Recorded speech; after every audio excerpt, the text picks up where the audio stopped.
Vamos a arrancar con Fernando Risa, que ya Bien. está preparado. Me gusta. Así me dicen por la cucaracha. Así que Fernando Risa, analista de Nodal y especialista en temas del agro, que, bueno, investiga desde el Centro de Estudios Agrarios, el CEA, asociado a Nodal. Le vamos a dar la bienvenida. Buenos días, ¿cómo están compañeras? ¿Cómo está la comunidad de Nodal? ¿Cómo anda todo por ahí? ¿Cómo andás, Fer? Hoy no te tenemos en el estudio, te tenemos en remoto. A la distancia. Así es. Muy bien, che, acá estamos. Bien, tranquilos, preparados para charlar un poquito de Brasil, este gigante, no solo de la región, sino también del agro, ¿no? A nivel global. Tal cual. Bueno, Fer, contanos un poquito entonces, ¿qué se trae? ¿Qué se las trae Brasil? Arrancá nomás y nosotras, como siempre, te hacemos preguntas, ¿desde el conocimiento o desde el desconocimiento? Bueno,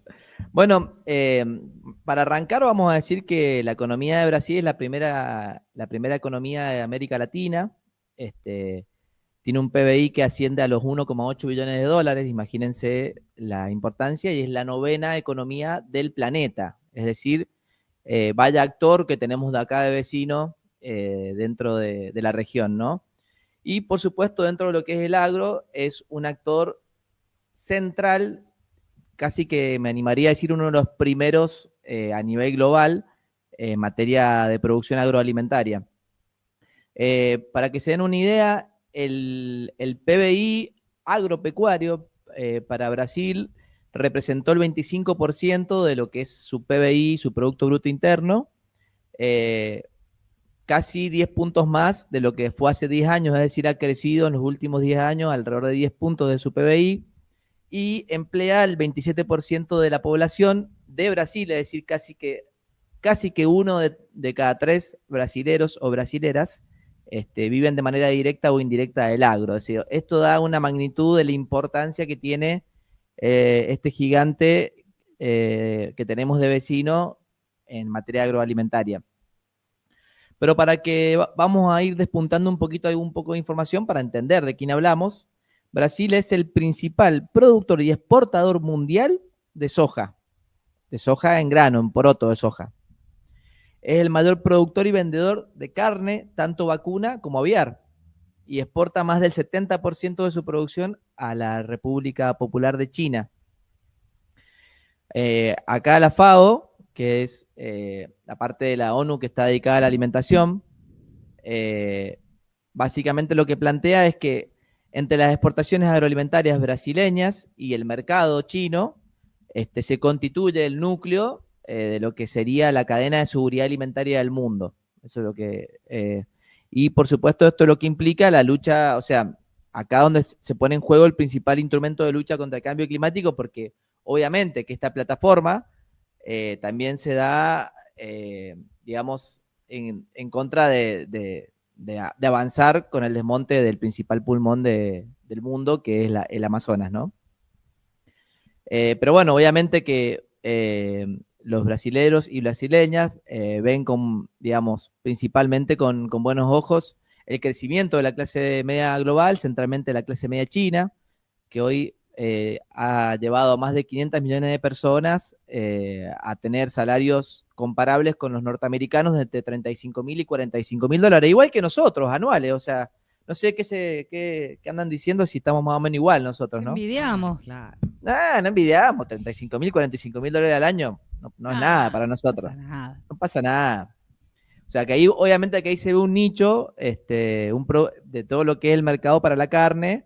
Estamos hablando de entre 100 y 150 millones de consumidores de carne. Entonces, bueno, obviamente que es importante, y por supuesto que más del 60% de la población se encuentra en Asia. Entonces, esta vinculación que hay de este gigante latinoamericano con la República Popular de China como su principal consumidor, obviamente que hay una potencialidad de crecimiento terrible, porque se habla de que se va a multiplicar por 3 los ingresos per cápita de ese 60% de la población de Asia en los próximos 30 años. O sea, imagínense. Por 3 en 30 años.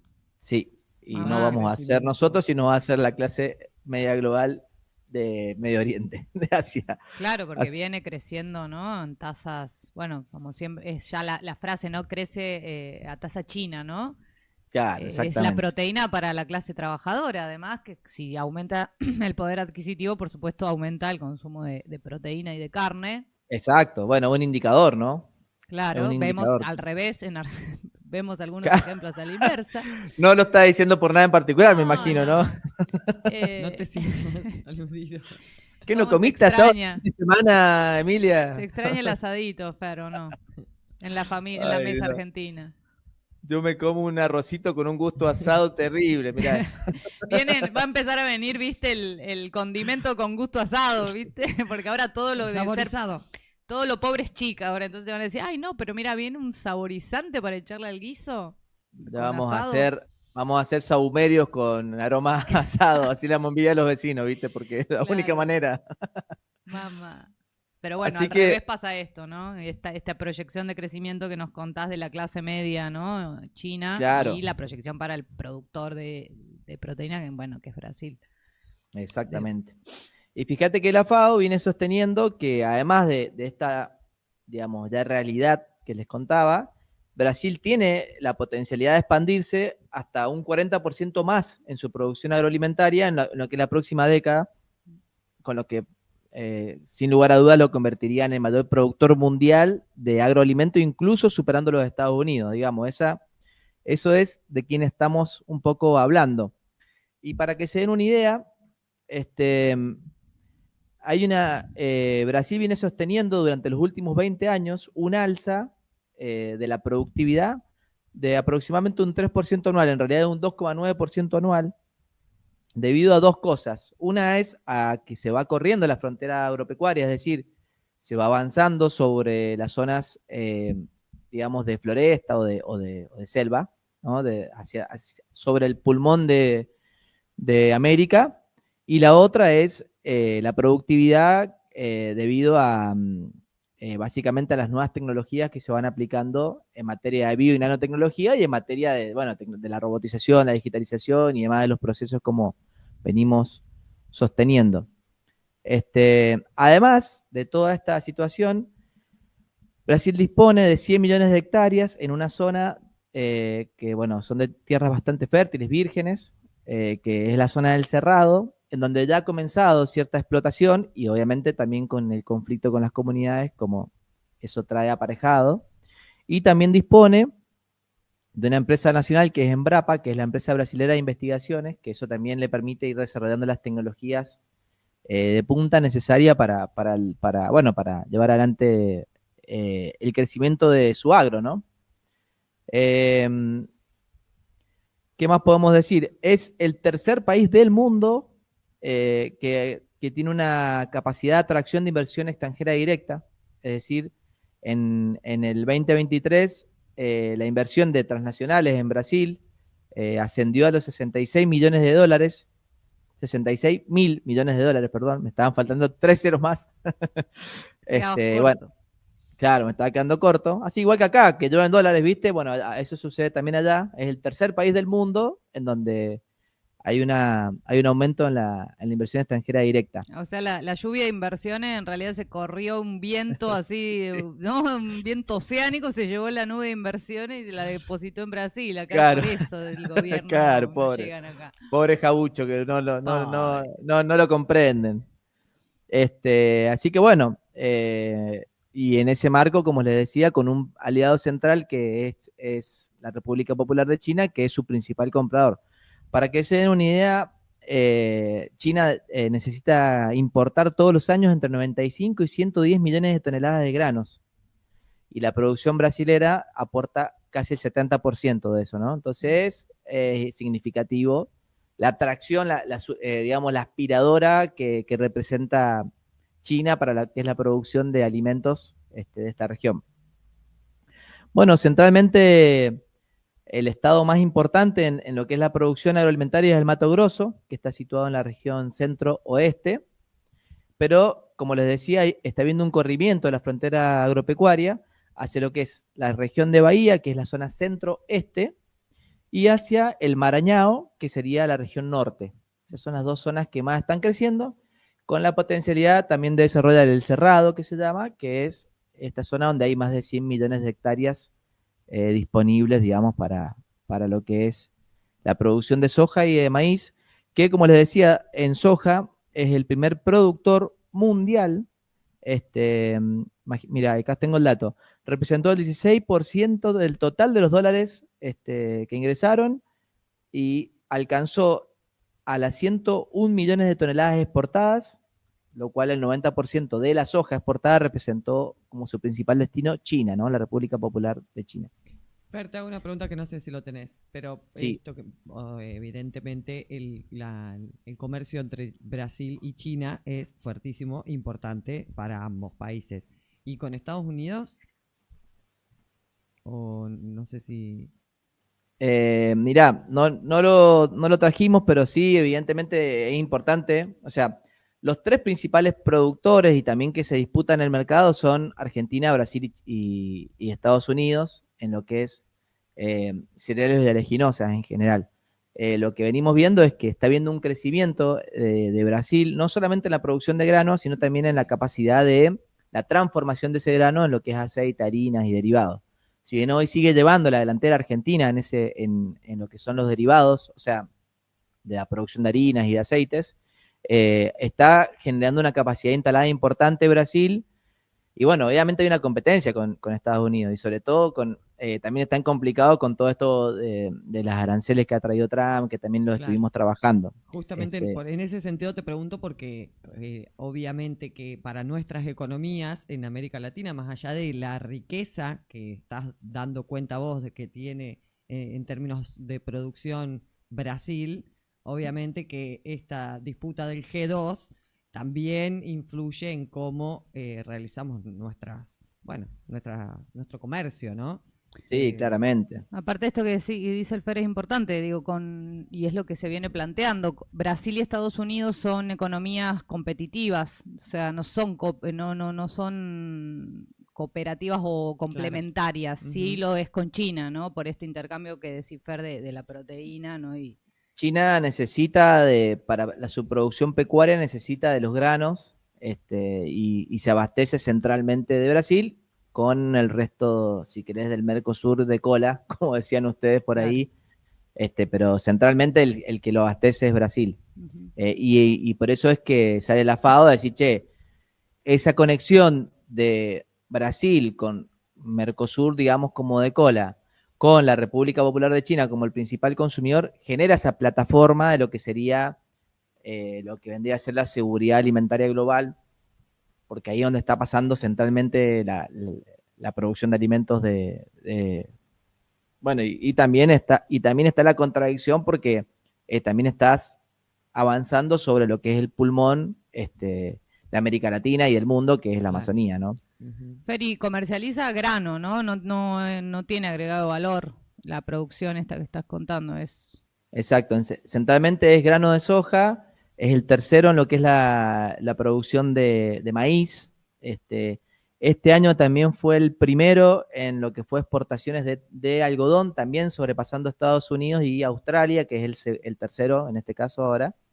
Es decir que lo que ha hecho Brasil es avanzar sobre tierras, como decía, vírgenes, sobre tierras que estaban, bueno, obviamente, con monte nativo, con selva, con floresta, como dicen los hermanos brasileros, y sumado a lo que es la tecnología de punta, ha ido desarrollando un modelo agroexportador.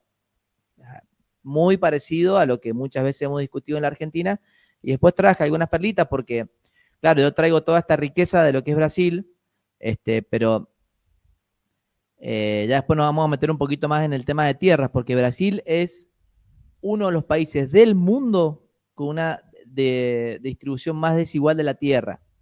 Para que se den una idea, el 50% de los productores y las productoras brasileñas tienen menos de 10 hectáreas y representan solo el 2,3% de la tierra de Brasil. Impresionante. Del censo 2017, versus, digamos, quienes poseen más de 10.000 hectáreas, más de 1.000 hectáreas que poseen el 45% del territorio de Brasil. Después también trajimos, que ahí lo vamos a ir trabajando, cuán extranjerizada está la tierra en Brasil, porque esto que yo les digo no son productores y productoras brasileños, son grupos, digamos, transnacionalizados en su gran mayoría. Y entonces ahí lo que nos preguntábamos con los compañeros es, che, ¿y hay algún esquema de redistribución de esa renta? Porque si esa renta la está generando el suelo brasilero, o sea, el suelo de cada brasilero y cada brasilera, ¿es un extractivismo o hay alguna distribución para la industrialización y demás? Y justamente en este momento, Luis Ignacio Lula da Silva se está enfrentando a la oportunidad, a la posibilidad de generar un esquema similar a lo que son las retenciones a las exportaciones agropecuarias en la Argentina. ¿No hay retenciones en Brasil? No hay, solo el estado de Marañao, que como les comentaba es un estado importante, puso este último tiempo, creo que fue el año pasado, un impuesto de un 1,6%, que es todo el grano que circula por el Estado. Es decir, no solamente el que se produce, sino el que va a sus puertos o el que se transporta por sus carreteras, digámoslo así, tiene un impuesto que con ese impuesto, digamos, se va hacia lo que es la industrialización, que es un poco lo que vos estabas planteando, porque, bueno, obviamente es una situación absolutamente primarizada, digamos, ¿no? Pero a su vez están enfrentando un problema y se ha agudizado con la imposición de los aranceles, digamos, de Donald Trump, de inflación en el precio de los alimentos. Entonces, Lula estaba estudiando, junto con algunos de sus ministros, esta medida de diseñar algún esquema similar a lo que son las retenciones agropecuarias, para poder generar algún sistema de redistribución o de reimpulso de una industrialización más federal y demás, como en algún momento impulsó, digamos, en el caso nuestro, Cristina Fernández de Kirchner, y que se generó el fondo Sojero, ¿no? Que era un fondo que era para la infraestructura en cada pueblo, en cada provincia productiva, ¿no? Entonces, cuando se cortó eso, se notó muchísimo en las provincias cómo dejó de llegar dinero para poder generar otras condiciones y otra capacidad productiva. Es importante esto, Fer, que nos decís, porque es un poco la historia de nuestros países, ¿no? Con matriz primarizada, que en Brasil el proceso, porque Brasil tiene una industria fuerte, ¿no? Y una burguesía paulista fuerte, pero se industrializó sin inclusión social, ¿no? Un poco la lectura es hubo un desarrollo industrial sin distribución, por eso hace que la sociedad brasilera sea una de las sociedades más desiguales del mundo, ¿no? Porque realmente tiene una industria fuerte, Brasil, hasta donde nos dejan, ¿no? En las regiones, obviamente también con un modelo agroexportador muy importante en base a lo que nos venís diciendo, Fer, pero bueno, qué importante esto. Lula también está impulsando el impuesto a los super ricos, ¿no? Un poco me parece que en un país tan desigual la salida para, bueno, resolver los grandes dramas de un país tan enorme, además, que tiene grandes flagelos, tiene que ver con esto, con la distribución, con el crecimiento del desarrollo nacional, en base a las grandes riquezas que tiene un territorio como Brasil, ¿no? Y por eso también en esto que nos contás, la importancia que asume en la política la agenda de la reforma agraria, ¿no? De las organizaciones o el acceso a la tierra, esto que nos decías recién, Fer, o sea, totalmente. Es tremenda. Mirá, el monopolio de la tierra. Totalmente. Antes de, vamos a ir a ese tema, pero vamos a hacer una pasadita rápida, porque hemos traído ahí algunas placas de la parte productiva, así, porque como decíamos, amerita interpretarlo bien, entendiendo que es un productor importante de agroalimentos a nivel mundial, digamos, ¿no? Entonces ahí si la producción me acompaña, hay un grafiquito que dice productos agropecuarios y soporta la economía brasilera. Mientras te ponen el cuadrito, Fer, te contamos que en el chat te están saludando, te están mandando, te dicen buen día, te mandan saludos desde Uruguay, te dice Nicolás Lesperela. Saludos al Nico, qué grande. Y te saludos a los compañeros. Todos lados aquí. Ya los tenés acostumbrados a tus columnas del agro. No sé si la producción pudo encontrar el cuadrito. Ahí va. Pero bueno, les voy contando mientras tanto que el 2024 la cosecha brasilera terminó con una producción de 292,7 millones de toneladas de cereales, legumbres y oleaginosas. Fue un 7,2% menor a la del 2023 por problemas, digamos, climáticos, de sequías, inundaciones, bueno, el cambio climático en sí. El cambio climático no existe, bueno, sí, acá están algunas de las consecuencias. Ah, sí existe. Mira vos. Bueno, de ahí está, fíjense la importancia de las distintas producciones, cómo van impactando la economía nacional. Fíjense la soja, estamos hablando de 348.000, o sea, 340, bueno, serían Un montón de millones de 348 reales. mil millones de reales. El maíz, 101.000 millones de reales. Bueno, ahí va uno por uno el café, cómo va impactando en lo que es la economía del agro. Ah, pero la soja está primero cómodo. Es el primer productor mundial de soja y el tercero de maíz, y ahora también el primero de algodón, que es ahí el que está ahí en las plaquitas. Después del Después café. también tenemos, fíjense, mira, de lo que en general se estima que Brasil produce 145 millones de toneladas de soja, 114,7 millones de toneladas de maíz y 10,6 millones de toneladas de arroz. Y en su conjunto representan el 92,3% de toda la producción del Brasil y el 87,2% de toda el área cosechada. O sea, imagínense, bueno, es por demás importante. En lo que es soja, para que ahí hay un mapita que es por estados, la soja en función de los estados, si querés ir poniendo. Pero para que el valor en la economía le dije, la cantidad producida, casi que triplica lo que se produce en la Argentina, para que tengamos una referencia. El área cosechada, estamos hablando de aproximadamente 45 millones de hectáreas. Son 236.300 establecimientos y un ingreso promedio de 3.423 kilos por hectárea. Y el mayor estado productor, ahí está el grafiquito, gracias. ¿Y esa proporción qué significa? ¿Es alta la renta? Es altísima, claro. Es altísima, ¿no? Una tierra fértil, digamos. Sí, sí, lo que te decía, porque eran tierras que han sido tierras vírgenes, sumado a todo el paquete tecnológico que están impulsando, digamos, desde el desarrollo de la bioeconomía y de las nanotecnologías, han logrado, digamos, meter las máximas tecnologías. Es muy parecido al esquema de la pampa húmeda nuestra, digamos, en ese sentido. Claro. Ah, qué grande. Bueno, claro, exacto. Nada más que mucho más amplio y con una población de 215 millones de habitantes, ¿no? Qué locura. Bueno, de ahí tenemos la zona que está más en azul, es la zona de, bueno, centralmente lo que es el Mato Grosso, que es la zona más importante, y después las distintas tonalidades, digamos, de más claro, de más oscuro a más claro, va dando en función de los territorios que más aportes de miles de reales hacen a la economía de Brasil, en función de lo que es de la producción de soja. Tenemos lo mismo con la producción de maíz. Si querés pasar, hay un grafiquito igual. Como les decía, la producción de maíz generó 101.000 millones de reales en el 2023. Se produjeron 132 millones de toneladas. Se trabajaron 22 millones de hectáreas. Estamos hablando que hay 1.600.000 unidades productivas, o sea, productores.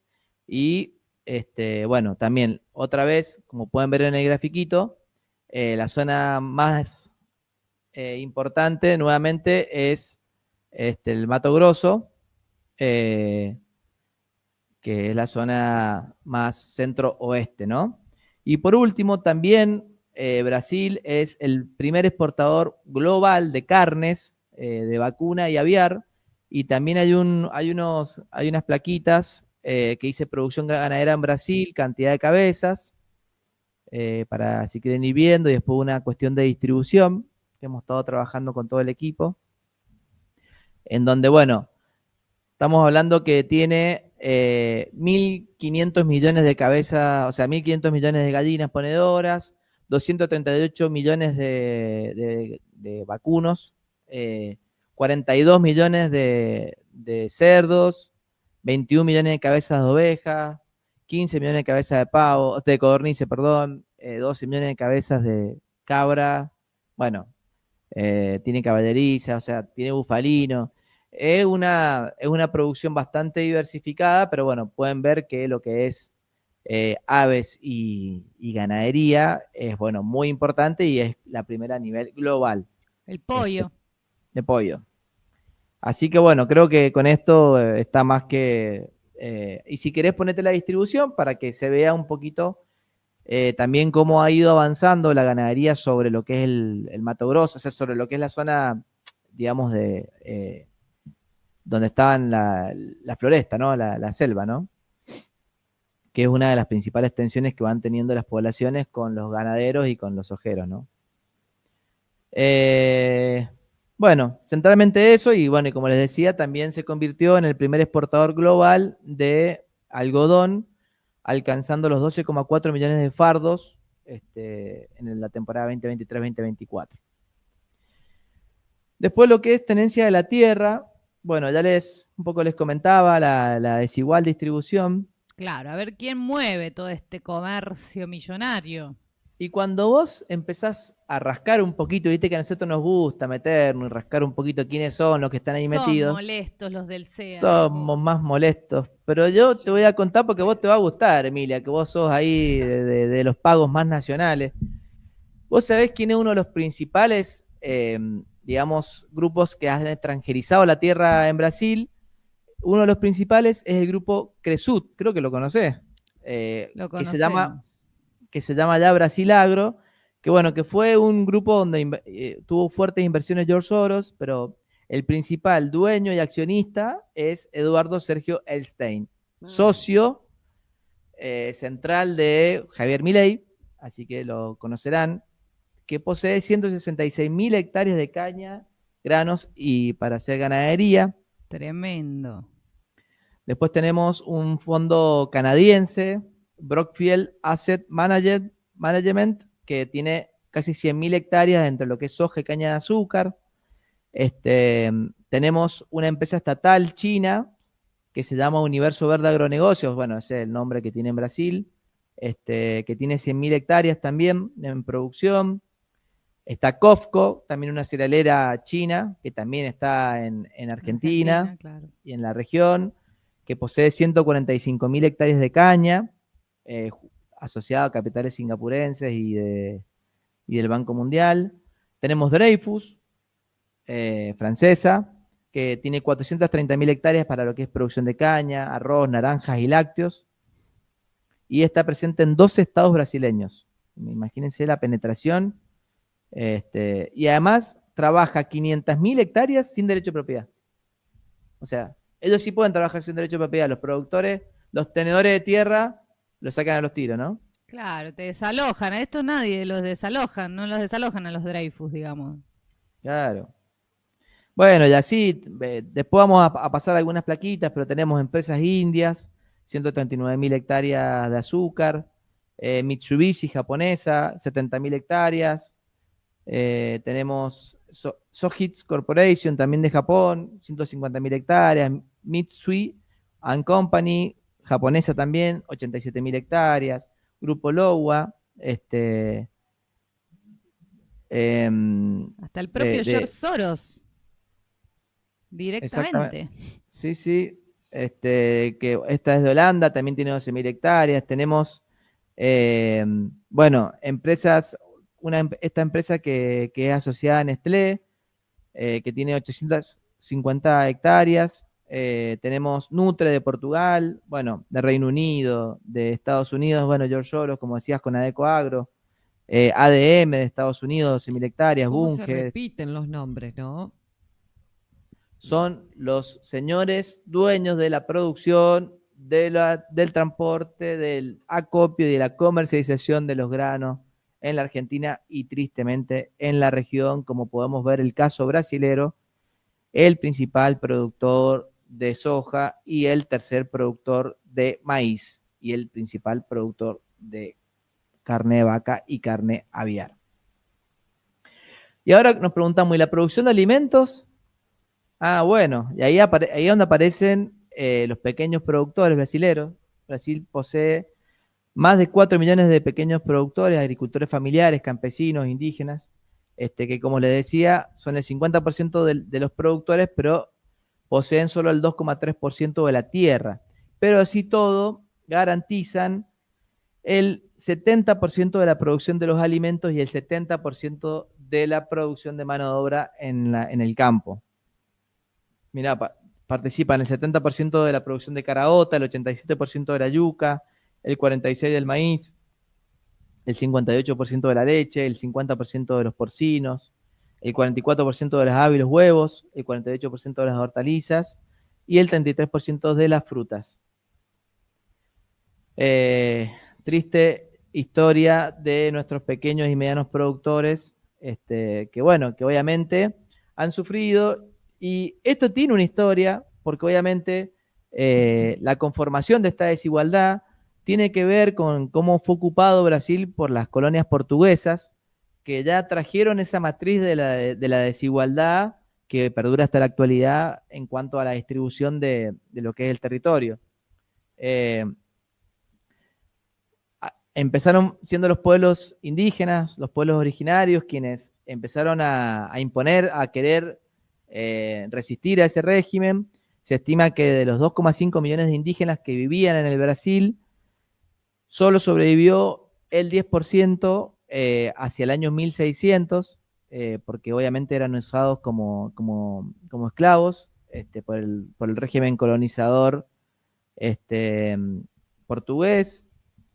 Y bueno, y también fue similar la situación de la población negra. Brasil fue el país de la región que más esclavos africanos recibió, que también fueron ofreciendo sus resistencias en lo que nosotros llamaríamos una comuna. Ellos hacían sus quilombos, ¿no? Que eran estos territorios donde se organizaban en comunidad, empezaban a tener sus propias leyes y tenían una intención de poder vivir en comunidad y tener una libertad, digamos, ¿no?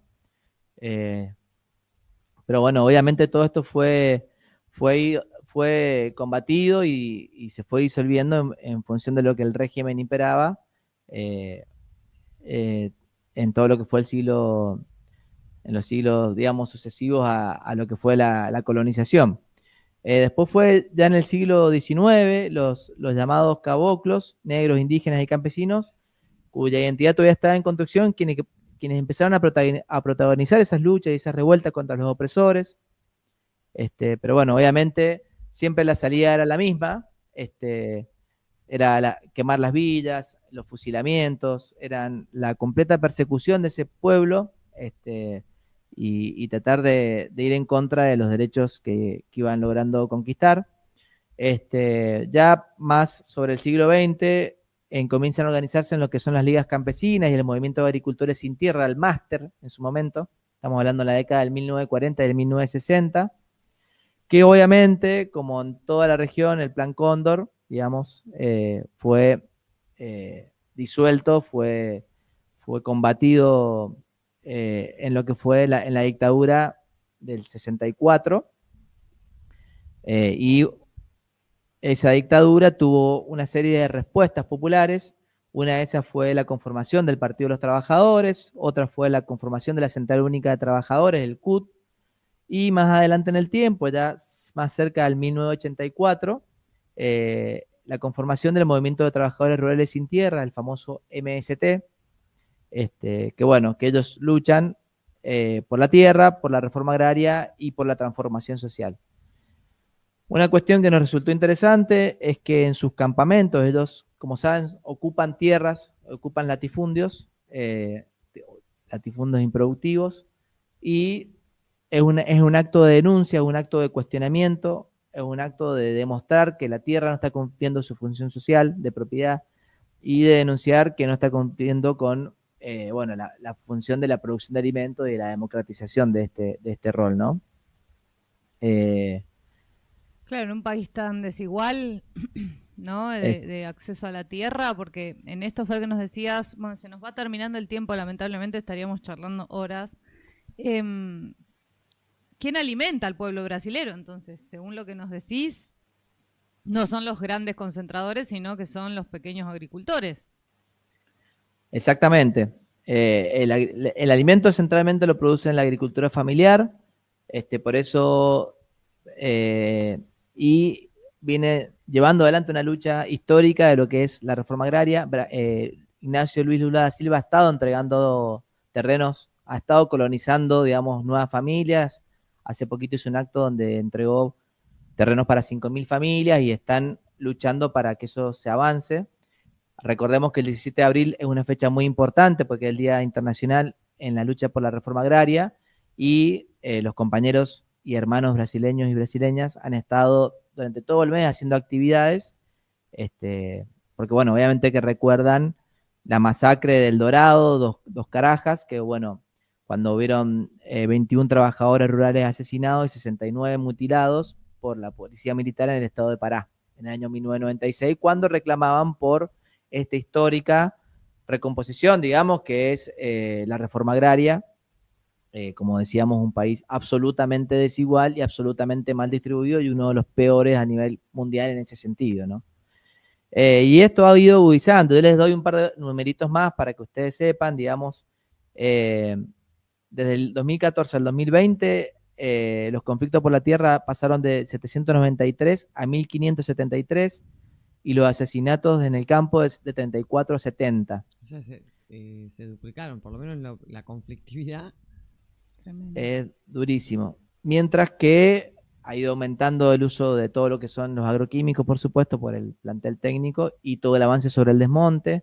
Se han desmontado en 3 años más de 2 millones de hectáreas de lo que es la Amazonía y del Cerrado, que es este bioma que les decía que tiene mucha posibilidad de crecimiento en lo que es la producción. Y bueno, y hay un estudio que revela que el 62% de los asesinatos ocurrieron en zonas de frontera agrícola, es decir, en esto del avance del corrimiento de la frontera agrícola, donde empiezan a darse las situaciones de mayor conflictividad, y generalmente termina con balas, con cercamientos ilegales o con quema de tiendas, digamos, como se supo hacer en la época de allá atrás, digamos, en el tiempo, ¿no? Así que bueno. Explicaban por esto del corrimiento de la frontera agrícola significa, ¿no? ir desmontando o ir generando o ampliando la cantidad de hectáreas para... Es avanzar sobre nuevos territorios antes ocupados por, en este caso, por biodiversidad. Claro, en realidad era por comunidades originarias en la generalidad, porque es la Amazonía. Hay muchas comunidades todavía originarias y algunas familias, digamos, agricultoras que, bueno, van siendo arrasadas y a su vez va siendo arrasado todo lo que es el monte nativo, todo lo que es esa zona para generar nuevas zonas de cultivo, como nos sucede también en la Argentina con la zona del Chaco, la zona de Salta, todo, digamos, con el avance de las tecnologías, cada vez más es posible producir en lugares con menores condiciones, si querés, y esto va generando que se avancen en territorios que antes se consideraban improductivos para la lógica mercantil. Entonces, bueno, se avanza sobre comunidades, se avanza sobre pueblos originarios y se avanza principalmente sobre la reserva de la biodiversidad más grande que tiene la región, que es el Amazonas, ¿no? El Amazonas, claro, es el pulmón del mundo, ¿no? Además, y han avanzado mucho en el tiempo del gobierno de Bolsonaro, ¿no? Hubo mucha controversia con el avance que se dio sobre ese territorio en particular. La verdad que, bueno, Fer, te agradecemos muchísimo. Toda la información me parece que es lo que hay que mirar, hay que mirar también, ¿no? El desafío que tiene Lula, ¿no? Estos poderes, sabemos que son estas aristocracias terratenientes, ¿no? Y sus nuevas formas hoy, que ya son empresas transnacionales que hacen y deshacen en nuestras tierras, que las siembran no para alimentar a los pueblos, ¿no? Sino para enriquecer a unos pocos jugadores.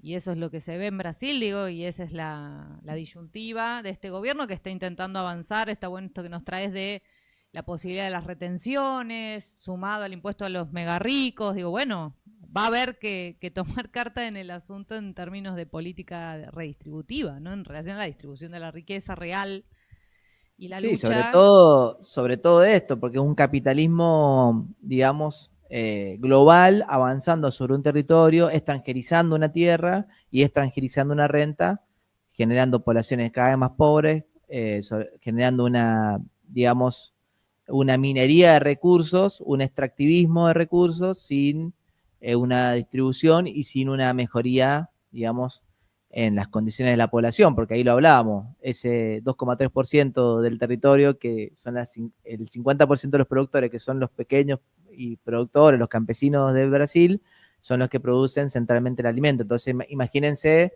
con más territorio, con más recursos, con más tecnología, cómo podría alimentar a su población y, por supuesto, exportar los excedentes, como muchas veces hemos hablado, digamos, poner la tecnología y poner el desarrollo tecnológico a disposición de los pueblos y del desarrollo de la comunidad, y no en un extractivismo y una extranjerización de la tierra, de alguna manera, que es un poco el reflejo que pudimos observar de nuestro hermano y querido país de Brasil. Genial, Fer, te agradecemos muchísimo, impecable.